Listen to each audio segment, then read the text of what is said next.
아, 네, 저번 시간에 이어서 오늘은 두 번째 주제인 저번 시간에 일단 이거에 대해서 저희가 배워봤습니다. 행동주의의 한계와 그 다음에 그 관점과 그 한계에 대해서 이제 저희가 알아봤죠. 행동주의 언어학은 언어 학습의 한 요소, 예를 들어서 반복이라든지 그거에 따른 행동에 따른 결과라든지 행동의 원인, 환경의 영향 이런 것들이 언어가 실제로 작동하는 방식의 하나의 일부 요소만 설명하기 때문에 언어라는 그 본질적 측면, 즉 관계적 참여를 충분히 설명하기에는 범위가 좁다라고 말씀드렸습니다. 두 번째는 오늘 현대 언어 습득에 그렇다면 어떻게 아이들이 언어를 습득하는지 현대 이론적 관점, 현대의 합의, 과학적 합의, 현대 언어 습득 이론의 공통된 관점에 대해서 한번 설명해 드리도록 하겠습니다. 언어는 결론이 이거예요. 언어는 여러 요인에 의해서 형성된다.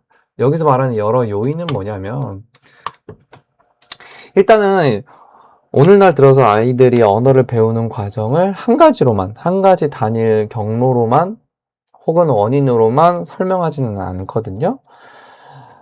언어 발달은 아이가 가지고 있는 뭐 인지적인 학습 능력, 그 다음에 사람들과의 사회적 상호작용, 교류, 그 다음에 아동이 살아가고 있는 자신의 그 문화, 일상 환경이 서로 영향을 주고받으면서 이루어지는 과정이다. 이렇게 설명하는데, 바로 첫 번째, 아까 제가 말씀드렸던 방금, 첫 번째 원인, 첫 번째 요인이 뭐냐? 바로 아동의 인지적 학습 능력이다.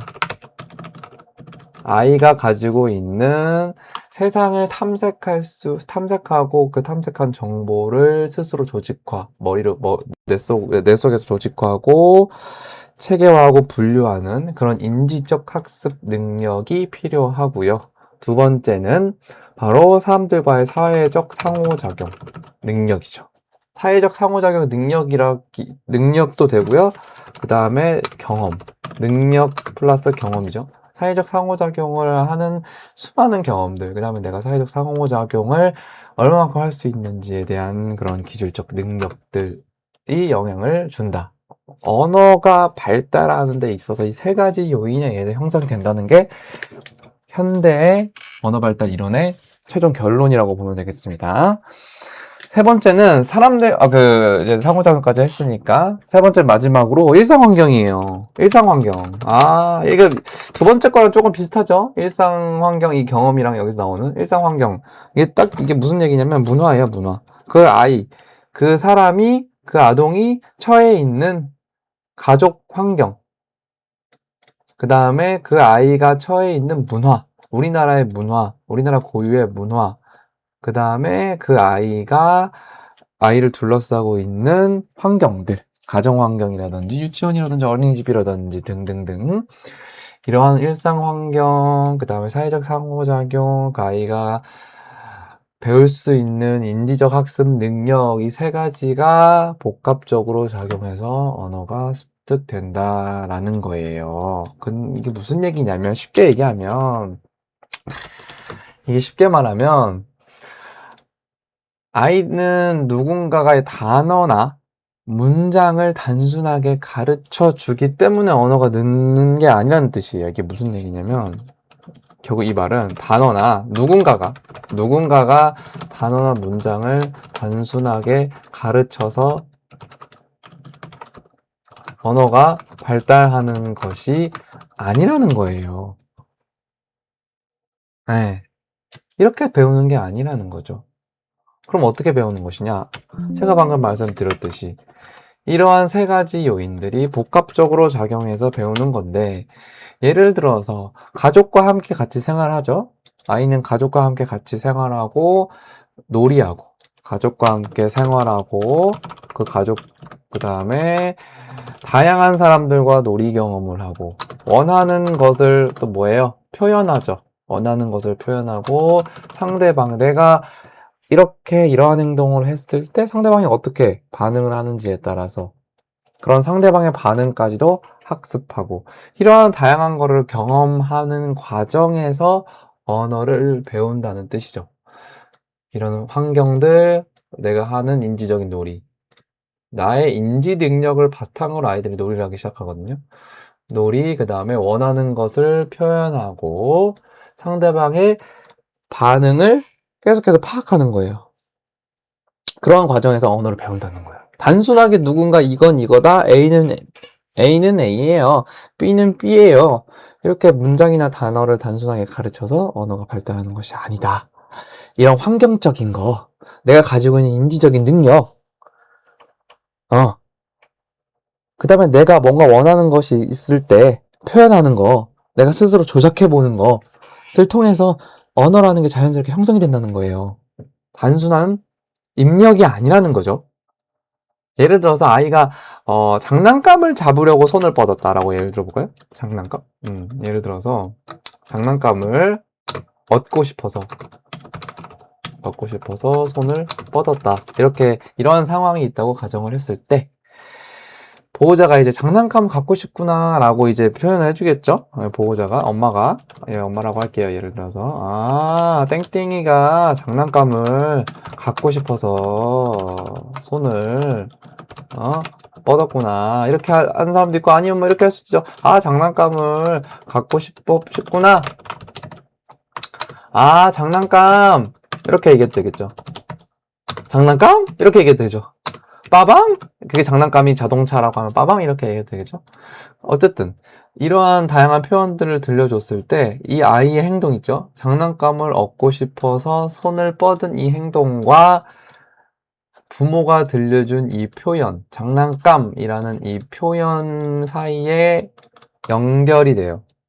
연결고리를 갖게 됩니다. 연결. 즉 인과에 의해서 원인, 결과, 그죠? 원인과 결과에 의해서 내가 관심을 보인 대상이 장난감이라는 그 의미를 아이가 반복 경험하게 되면은 알게 된다는 거예요. 나의 행동에 대한 이 의미를. 그죠? 그 이유는 어떻게 되겠어요? 굳이 손을 뻗을 이유가 없겠죠? 손을 뻗지 않아도 더 쉬운 방법이 있으니까. 그게 바로 언어예요. 내가 행동으로 굳이 하지 않아도 말로 하면 되니까. 그래서 장난감이라고 그 뒤로는 장난감 줘, 아니면 뭐 자동차, 아니면은 뭐 자동차 주세요 라는 표현을 그 이후에는 사용할 수 있게 되겠죠. 그죠? 결국 언어라는 것은 지금 보세요. 아이가 스스로 여기 참여했어요. 요구했을 때 요구하는 상황에서 아이가 스스로 행동으로 참여했고 그거에 대한 피드백이 들어왔죠. 단순히 엄마가 장난감이다. 이거 장난감이야. 이거는 뭐 자동차야. 이거는 치약이야. 칫솔이야. 이렇게 매번 단순히 말을 듣고 그 말을 따라하는 과정으로만 발달하지 않는다는 거지. 그죠? 아이는 몸을 먼저 움직이고, 움직이는 상황도 있겠죠? 움직이고, 또는 조작. 그죠? 사물을 만지고, 행동의 결과. 내가 이러한 행동을 했을 때의 피드백. 행동의 결과를 경험하면서 언어를 습득한다. 이렇게 보는 거예요. 그죠? 아까 제가 세 가지 말씀드렸던 이거랑, 일맥상통하죠? 먼저 몸을 움직이고, 사물을 만지고, 몸을 움직이는 것도 어떻게 보면 하나의 인지적 학습 능력입니다. 네. 사물을 만지는 것도 그렇고, 행동의 결과를 경험하면서, 이 경험이라는 것은 뭐 행동의 결과 경험한다? 이게 바로 상호작용. 이게 상호작용이죠. 네. 행동의 결과를 경험한다. 그죠? 타인과의 상호작용 속에서 경험이죠. 나의 행동에 대한 인과를. 이러면서 언어가 습득하게 된다는 거예요. 그러면서 세상을 조금씩 어떻게 된다? 이해하게 되죠. 세상을 조금씩 이해한다. 이해하기 시작. 이렇게 하면서 세상을 이해하는 거예요. 그리고 내가 이해한 것들을 이후에 내가 이해한 것들을 공유해요. 이 조금씩 공유하기 시작해. 공유는 인간의 본능입니다. 감정을 공유한다든지 정보를 공유한다든지 그 정보 속엔 감정도 있겠지만요. 이런 이유에 그래서 다른 사람과 내가 함께 나누는 과정에서 그 경험의 적절한 말과 의미를 또 연결해가죠. 내가 공유를 했을 때 상대방의 반응, 그리고 내가 어떤 걸 공유를 했을 때, 나의 경험을 공유를 했을 때 상대방의 의견을 또 참고를 하겠죠. 그러면서 나의 경험에 뭐가 쌓여요? 의미가 바뀌고 그 의미가 점점점 확장해 간다. 라는 뜻입니다. 이게 바로. 결국은 함께 의미를 확장해 간다. 내가 무언가를 이야기했을 때 상대방의 반응을 듣는다. 결국 그게 뭐냐면 여기서 중요한 거예요. 언어 습득은 그래서 혼자 이루어지는 게 아니에요. 그 의미라는 거는 고정되어 있는 게 아니에요. 그래서 언어 습득은 같이 이루어가는 거예요. 같이 이루어가는 것입니다. 네. 그러니까 자기가 가진 호기심과 그 다음에 학습 능력을 바탕으로 주변을 일단 탐색합니다. 그죠? 학습 능력을 바탕으로 주변을 탐색하기 시작해요. 그리고 사람들과 어떻게 해요? 반복적으로 사람들과 상호작용을 하면서 여기까지는 나의 주관적 생각일 수 있어요. 그쵸? 내가 궁금증과 호기심을 갖고 내가 학습하려는 능력을 바탕으로 주변을 탐색해요. 여기까지는 주관적인 거예요. 나만의 것이에요. 내 고유한 것이에요. 내 생각이에요. 근데 반복적으로 사람들과 상호작용을 하면서 그 의미가 어때요? 바뀌죠. 그 의미가 바뀐다. 바뀌고 조율된다. 이렇게 표현하는 게 정확하거든요. 그 의미가 계속 조율돼 가는 거예요. 조율된다. 의미가 내가 이야기하는 언어의 의미가 의도와 그러니까 나의 그 말의 의도와 말의 의미를 이해하기 시작하는 거예요. 상대방이. 내가 이렇게 행동을 했을 때. 반복적으로 상호작용하면서 그 의미가 바뀌고 조율됩니다. 밥 먹을 때, 옷 입을 때, 그 다음에 장난감을 정리할 때, 공원에 가서 논다거나 이런 일상적인 활동에 참여하면서 그 언어라는 것이 나만의 고유한 그 주관적인 언어, 나의 그 경험이라는 것이 세상 밖으로 나오면서 그 언어의 의미가 점차 다른 사람과 의미가 바뀌고 조율되기 시작한다. 그래서 사회적 상호작용이 중요한 거예요. 언어는 고정된 의미가 없습니다. 언어는 고정되어 있지 않아요. 그래서 이거를 한 문장으로 정리를 해보자면 이런 말이죠. 아동은 자신의 계속 얘기하는 거지만 인지적 학습 능력을 바탕으로 사람들과 상호작용하고 다양한 일상 경험이 있어야겠죠? 일상 경험에 따라서 또 의미가 바뀌는 거니까요. 참여하면서 하면서 언어를 배운다. 이렇게 어머님들도 그렇고 여러분들이 언어라는 것은 이렇게 알고 계셔야 되는 거예요. 단순한 배움이 아니에요. 단순한 학습이 아니에요. 단순한 학습지가 아니에요. 언어는 뭐다? 내가 나를 드러내는 과정에서 타인과 그 의미를 계속적으로, 지속적으로 조율해가는 과정이 바로 언어다. 이렇게 정리할 수 있겠습니다. 그죠? 이러한 관점으로 보는 중요한 이유는 단순히 언어라는 것이 제가 방금 말씀드렸듯이 교실이나 교실에서 배우는 거야. 그거는 이제 국어를 말하는 거예요. 읽기 쓰기를 말하는 거고 본질적으로 봤을 때 언어는 어떤 교실이나 치료실에서 사실 가르쳐야 되는 지식이 아니에요. 언어는 지식이 아니에요. 물론 교과서 어휘나 이런 나중에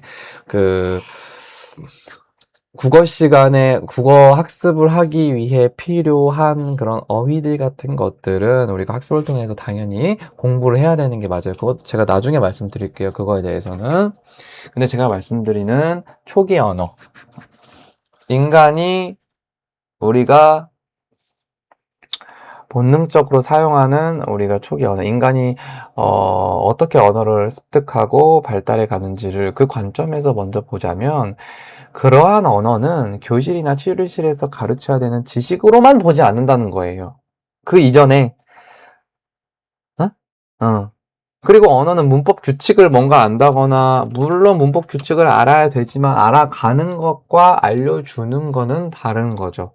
문법 규칙을 알고 정답이 있다. 뭔가 정답을 말하도록 하는 기술이 아니라는 건 제가 증명해드렸죠, 방금. 제가 증명해드렸습니다. 여기 뭐예요? 사람들과 상호작용하고 다양한 일상 경험을 통해서 언어를 배운다고 했죠. 그래서 정답을 말하도록 하는 기술이 아니라는 거예요. 결국은 뭐냐면, 그쵸? 다른 사람한테 의도를 전달하고, 뭔가 도움을 요청하고, 자신의 생각, 감정을 나누고, 함께 목표를 이루어가기 위한 그런 도구로서 사용하는 것이 언어다. 라는 거예요. 그래서 언어에서는 사실 중요한 것은 아이에게 문법이나 단어를 반복해서 설명하는 것만이 아니라는 거예요. 언어라는 건. 아이가 실제로 필요한 환경에서, 아이가 언어가 실제로 필요한 환경에서, 상황에 참여하도록 도와야 돼요. 왜냐면 상황에 참여해야지 언어를 배운다니까요. 왜요? 상황에 참여해야 상호작용하고 그 상호작용 안에서 의미를 발견해 나가는 게 언어인데, 상황에 참여가 안 되면 언어 못 배웁니다. 그 언어가 죽은 지식으로 남는 거예요. 결국은 확장이 안 됩니다. 그래서 아이가 실제로 언어가 필요한 그 실제 상황에 참여를 계속 도와야 되는 거예요. 예를 들어서 뭐 장난감을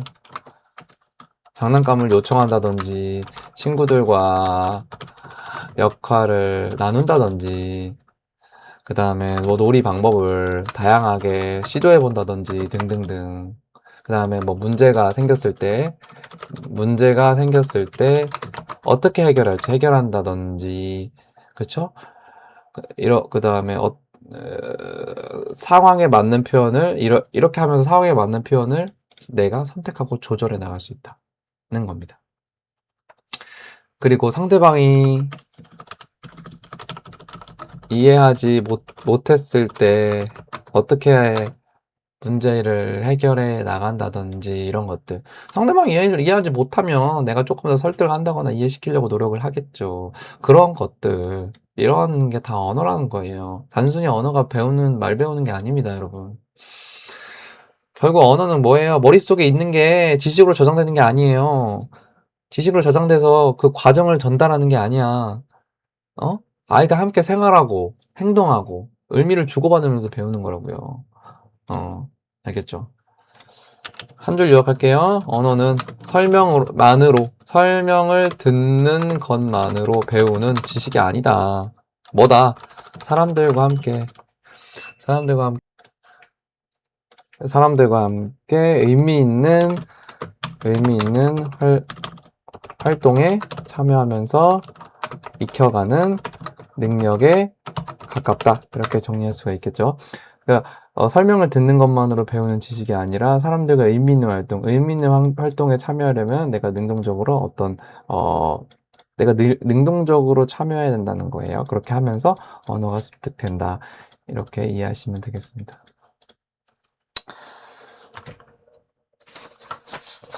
다음 시간에는 언어는 인간만의 능력일까? 이제 동물 의사소통 연구를 같이 한번 보면서 같이 이야기해보는 시간을 갖도록 하겠습니다.